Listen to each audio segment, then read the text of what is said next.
Narito na naman ang mainit na balita mula sa mundo ng politika. Isang nakakabiglang balita ang yumanig sa social media at mga balitaan ngayong araw. Ibinasura na ng International Criminal Court ang kaso laban kay dating Pangulong Rodrigo Roa Duterte. Ayon sa ilang ulat, hindi umano kinatigan ng ICC ang mga ebidensyang isinumite kaugnay sa di umano'y EJK o extrajudicial killing sa ilalim ng kampanya kontra droga ni Duterte. Ayon sa tagapagsalita ng ICC, kulang daw umano sa konkretong basihan at direktang ugnayan si Duterte sa mga insidente ng pagpatay kaya't walang sapat na dahilan para ituloy ang kaso. Kaagad naman nagbunyi ang mga taga-suporta ni Tatay Digong habang ang mga kritiko ay nadismaya sa naging desisyon. Subalit kasunod ng balitang ito, ang mas matinding chismis ang kumakalat. Plano umano ni President Kuting ng Norte Jr. na ipadukot si Duterte. Ayon sa ilang hindi pa kumpirmadong ulat, balak daw ng palasyo na gumawa ng hakbang para ipakita sa international community na seryoso ang Pilipinas sa pagharap sa isyu ng karapatang pantao. Hanggang ngayon ay wala pang opisyal na pahayag ang Malacanang ukol sa isyu. Samantala, nananatiling kalmado si Duterte at naninindigang handa siyang harapin ang anumang paratang basta't patas ang proseso. Abangan pa ang mga susunod na detalye. At yan nga ang mga balitang ating pagkakatutukan, at kung bago ka pa lamang sa aking channel ay huwag kakalimutang mag-like, share and subscribe para updated ka sa aming mga bagong balita dito sa Tatak Pinas.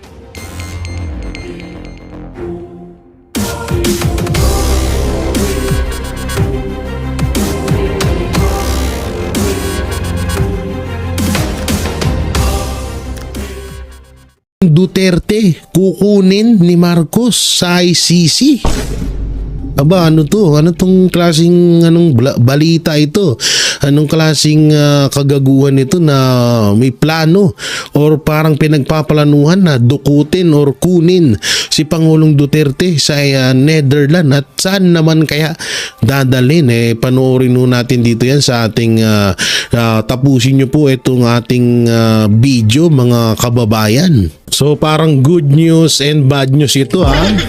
Ay naku mga kababayan, mukhang hindi ho tayo papayag sa balitang ito na parang etong si Marcos Jr. ay hindi mananagot sa mga nangyaring kabulastugan ngayong taon. Kahit daw matapos ang termino niya, parang hindi daw siya mananagot. Bakit kaya? At ito yung paglaglag ni pagkabisto ni Chis Escudero, ating pag-uusapan. Sumasabit.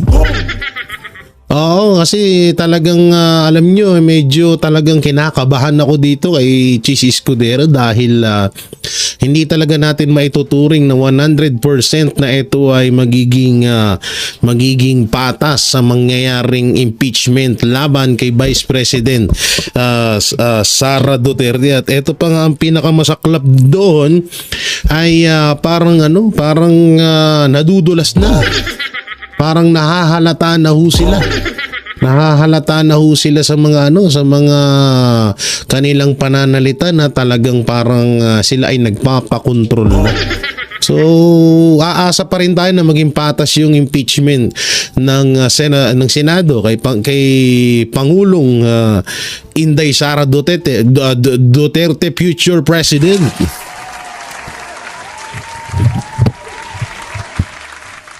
Ang future president ng bansang Pilipinas.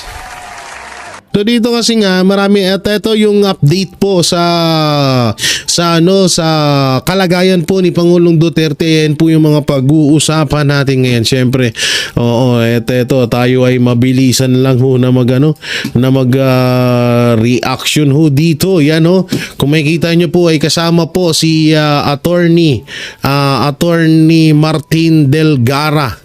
O Delgra pala. Sorry, mga Delgara tuloy ako. Ito pag-usapan ho natin at pakinggan ho natin itong latest update kay Pangulong Duterte. So panoorin po natin. Magandang araw mga kapartner, at sa kasalukuyan nandito tayo ngayon sa The Hague, Netherlands, at kasama natin si Attorney Delgra, ang attorney po ng ating mahal na dating Pangulong Rodrigo Roa Duterte. May kunti lang tayong katanungan, attorney. Bakit nandito kayo ngayon sa The Hague, Netherlands? Unang-una, ano po yung purpose? Okay, pero bago ko sagutin yung tanong mo, Anton, gusto ko lang sabihin to. Nung umupo si dating Pangulong Duterte at kinuha niya akong chairman ng LTFRB, sa totoo lang, nanginginig ako pag may media na mag-interview sa akin. But the first media outlet na I decided to take the interview was SNMI. Wow, thank you, sir. Sa studio nyo sa Makati. Makati. Pumunta ako doon at nagpa-interview ako doon. Because I know that SMNI ay malaking bagay at malaking papel ng ginawa para maging presidente si dating Pangulong Duterte. So malaking bagay po yan. So doon po sa tanong nyo kung bakit nandito ako, it's both personal and then at the same time to show support, no? Why is it personal? Kasi po nung Okay, palakpakan muna tayo kay Attorney Delgra sa kanyang sinabi mapatungkol sa SMNI. Oh. Hindi kasi talaga naman obvious kaya laging tinatanggal ng channel ng SMNI, kaya laging ginugurgor, kinakasuhan ng Banateros Brothers, no? At laging pinag-iinitan ng mga social media platform ng SMNI dahil nga sa SMNI ka lang talaga makakapanood ng tunay na pagbabalita na walang halong kakupalan. Di katulad na ibang mainstream media ngayon, pag tinignan mo sila at pinanood, parang may tigwa 1,000 pesos sa bunganga at sa kanilang sa mata at sa kanilang tenga. O parang meron dito, meron diyan, no. So lahat tikom ang bibig. Puro lang against sa mga Duterte. Hindi katulad sa SMNI, mapa-against sa Duterte, mapa-good news kay Marcos, against kay Marcos, good news kay Duterte ay binabalita po ng SMNI. Kaya palakpakan po natin. Okay, tuloy. kasagsagan nung March 11 incident doon sa loob ng Villamor Air Base, meron na kaming kutob at nakikita na namin yung plano na hindi na siya makakalabas ng Villamor Air Base except ilalagay siya sa aeroplano at ililipad palabas. At nung hapon na yon, kasi umabot ng hapon, I had a chance to talk to him. Sabi ko, Mayor, mukhang hindi ako makakasabay sa iyo kasi wala akong passport. Sa totoo lang, yung pumunta ako doon at nakapasok naman ako sa Villamor, galing ako doon sa court hearing, kaya nakabarong ako. Hindi po dahil kay Mayor. Wait lang yung pwesto nila Attorney Delgra, tsaka itong nakalimutan ko yung reporter ng SMNI, puro parang tagong-tago talaga, no? Oo. Parang talagang tinakbuhan nyo yung mga bias ng mainstream media dyan, Oo. I had a court hearing earlier at so we did not expect that it would happen that way, no? As it happened. Nakakalungkot, nakakainis, nakakagalit, pero we did not expect that it happened that way. Biglaan lang.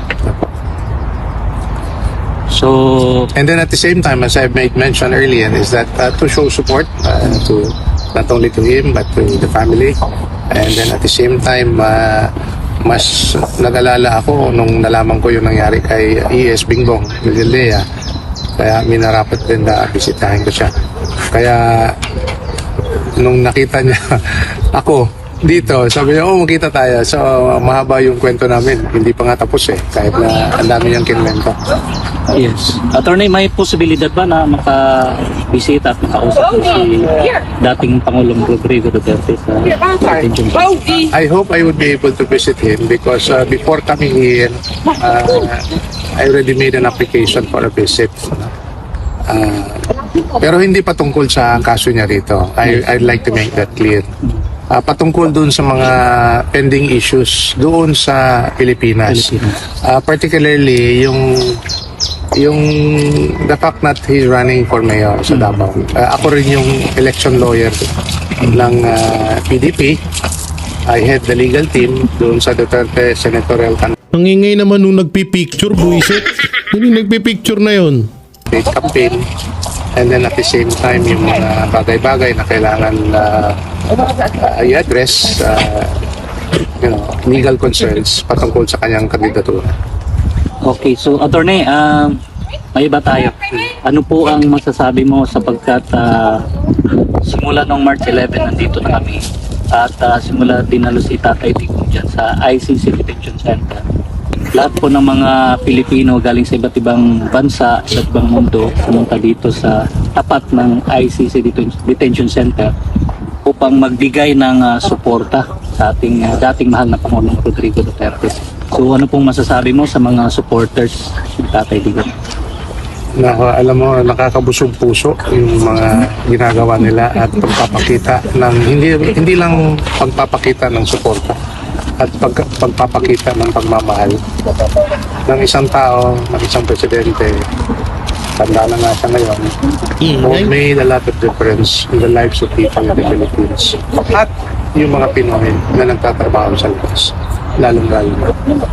Kaya nga siguro, to no surprise to everyone, especially Daming marites sa gilid, nakakainis. Hoy, pag may nag-i-interview dyan, mag-usog-usog naman tayong kunti. Hayaan muna natin sila, pagbigyan natin sila makapag-uusap mong maayos. Although naririnig na din naman yung boses, kaso mas maganda kasing makinig nang walang masyadong ingay. Ang daming ingay, mga parang kumakain ng chichirya, yung mga nagchichismisan. Hindi ko na may inaaway po yung mga supporters dyan kasi baka mamaya ibang mainstream media din yung maingay dyan. Baka tinatarantado yung video ng SMNI. So sa susunod medyo maging maging professional ha. Pinoys who are working abroad na talagang pagdating sa suporta at pagpapakita ng suporta, more than 90% of the Filipinos working abroad really love him. Hindi lang doon sa pamumuno niya, kung hindi yung talagang makita mo sa tao, sa pagkatao ni Mayor Rudy, na pagmamahal niya sa Pinoy. One of the reasons why he ran for this, for president, is to address the problem of illegal drugs. So nga pala may sabihin lang ako, yung pagtakbo po ni Pangulong Duterte sa Davao ay tuloy po yun ha. Wala pong baka may mga mabasa kayo na hindi po tuloy, yun po ay fake news. Wala pong hindi po dahilan ang pagdala ni Marcos Jr. kay Pangulong Duterte dyan sa Netherlands para ma-stop po ang pagtakbo niya bilang mayor sa Davao.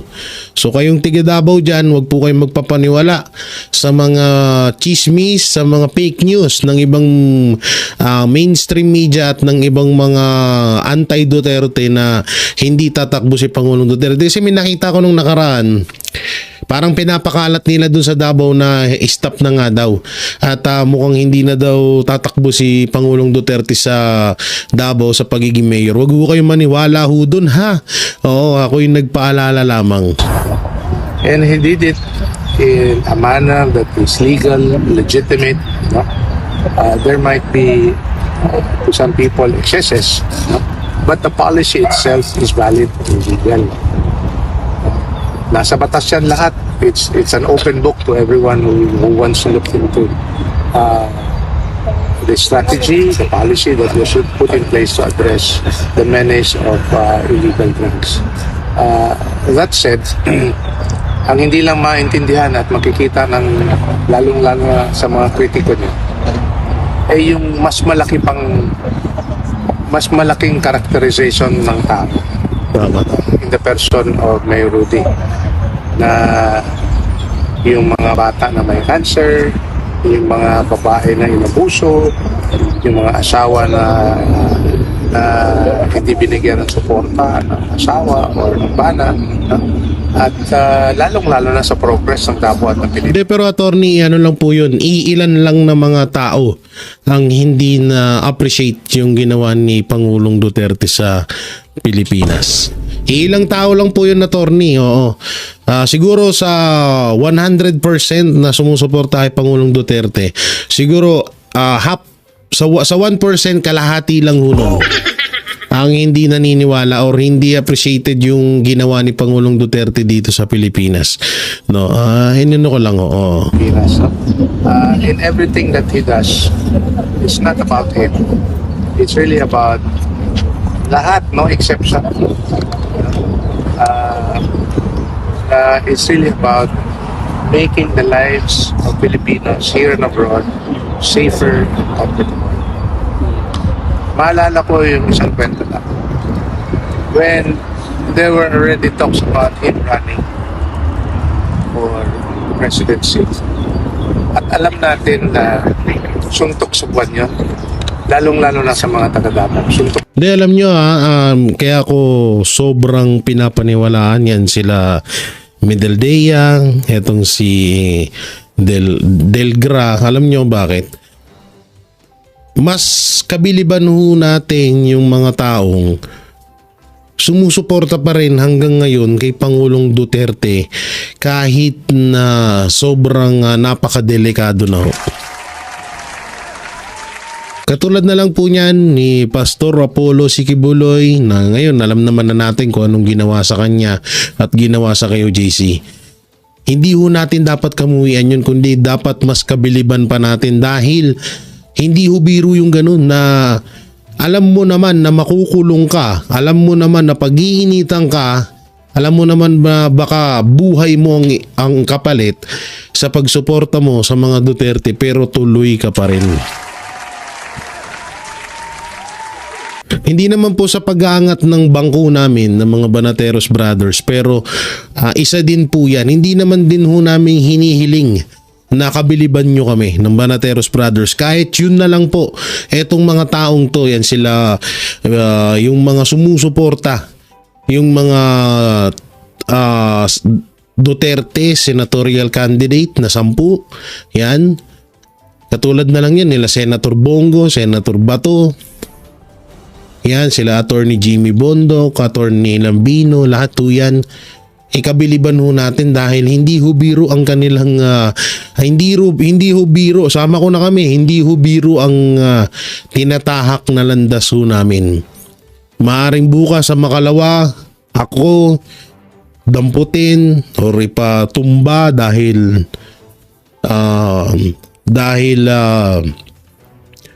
pumapanig ako sa mga Duterte.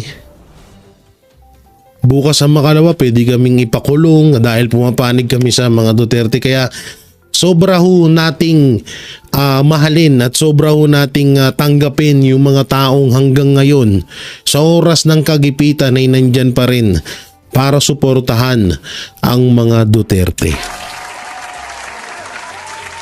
At lalong-lalo na rin po ang SMNI News na kahit tinanggalan na ho sila ng prangkisa, kahit na ipinakulong ang kanilang pastor na si Pastor Apollo Sikibuloy sa salang hindi niya namang ginawa, na kahit binaboy ang kanilang simbahan na pinaka brutal na krimen na magagawa mo sa kasaysayan ng bansa mo sa Pilipinas ay ginawa. Yan ang dapat nating kabiliban. At itong mga tao na to, sila Attorney Delgra, sila Medeldea. Kasi yung mga yan, alam mo kung iisipin nyo, napakahirap ng sitwasyon. Kung kami, oo, ginigipit kami, paano pa din kaya sila? Sobrang hirap ng sitwasyon talaga, promise, na kumampi sa mga Duterte. Pero ni minsan hindi ho kami nag-isip na parang susuko na kami or parang natatakot kami, never. Dahil alam naman din namin na lahat ng ginagawa namin ay ang sukli nito ay para sa ikakaayos ng bansang Pilipinas. Medyo naging seryoso lang ho ako dun alam nyo naman palagi tayo nagbibiro pero doon sa parte na naging seryoso po ako dahil yun po ang katotohanan. Kaya mga kababayan, lahat po ng taong sumusuporta, nagmamahal, kayang ipaglaban hanggang kamatayan ng mga Duterte, suportahan natin sila, tanggapin natin sila dahil yung mga taong yan, isama nyo na rin ho kami dahil kahit ako po, kaya kong itaya ang buhay ko para sa pagsuporta sa hadikain ng mga Duterte para sa bansa natin. No, kaya sana wag ho kayong magsawa talaga na suportahan yung mga taong yan. Kaya at ako'y lubos din na nagpapasalamat. So tuloy nagdadrama na tayo, masyado na tayo madrama yan. Support. Alam mo kung bakit? Ang tawag nila doon sa PDP, yun yung partido na sinakyan niya at para manalo at nanalo nga. Ang tawag doon sa partido ng PDP dati, Volkswagen Party. Alam mo kung bakit? Kakasya lang Bakit? yung membro ng PDP sa isang sasakyan ng Volkswagen. Before Volkswagen daw, ang tawag nila doon, tricycle party. Kakasya lang sa isang tricycle yung membro ng PDP. No? Yung tumakbo siya. Ang ibig ko sabihin, talagang maliit na maliit yung partido. Pangalawa, wala pong pera. No? If you're going to mount a national campaign, especially no less than running for the president, you need money, you need logistics. At wala pong makinarya si Mayor Rudy at the time. Okay? Pangatlo, which is actually a bias, a cultural bias. No? Wala po pong presidente nang galing sa Mindanao or before him. At pwede ko nang dagdagan din pang-apat, wala pa pong mayor na sa pagiging mayor, direkta naging presidente. Meron na pong mga naging presidente na mayor, kagaya ni Mayor Erap, pero dumaan muna sa pagkasenador. No? And then after that, no, lumipas na yung administrasyon niya, and in a few occasions where we would be with him in small groups, he would always say this to us.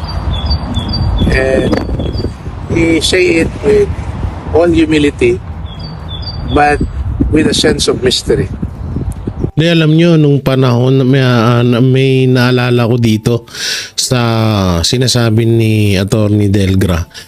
Kung natatandaan ko kasi noon na talagang pinush ng taong bayan, lalong-lalo na ng Mindanao, na tumakbong Pangulo si Pangulong Duterte.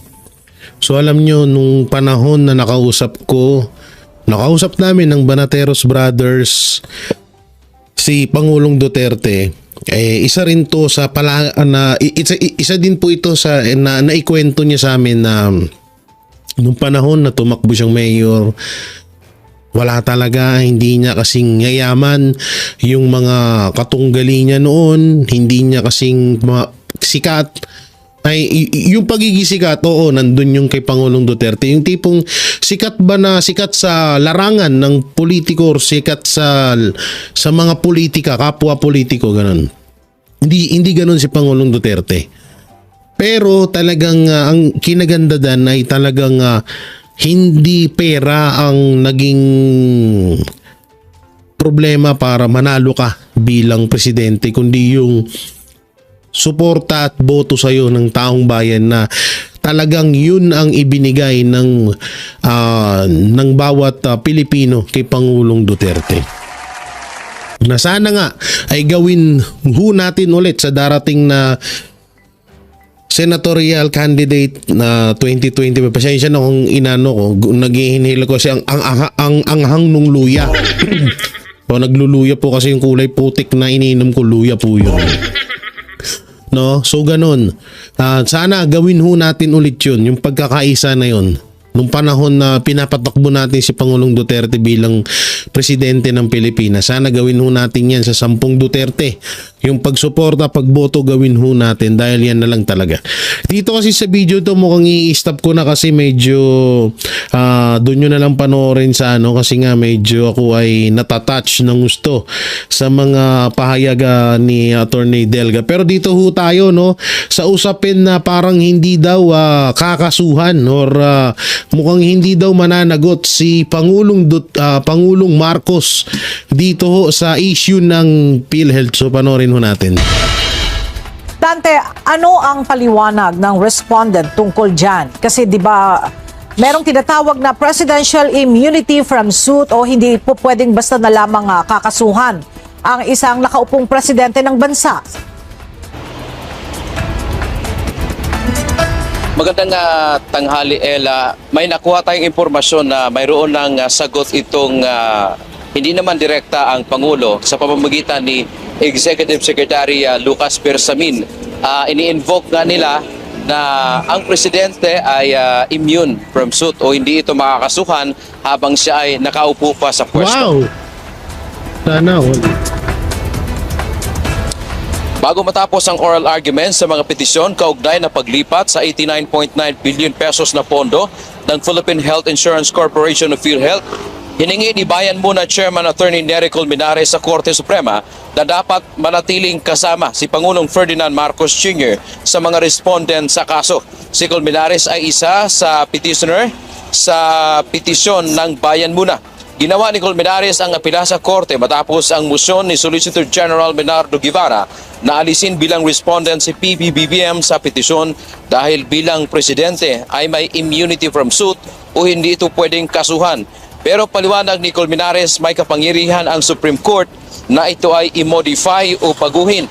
Binanggit ni Colmenares na sa ilalim ng 1973 Constitution ay nakalagay ang immune from suit ang Pangulo, pero sa 1987 Constitution ay inalis na ito. Dagdag pa nito ang ginawa ni PBBM na pag-certify bilang urgent ang pagpapasa ng 2025 General Appropriations Act ay nawala namang emergency ay personal. Ito ay isang short circuit o minadali na proseso na hindi dumaan sa tamang prosesong legal. Imposition din anya sa co-equal branch ng gobyerno o ng kongreso ang hakbang ng presidente. Alam nyo, ako, hindi ako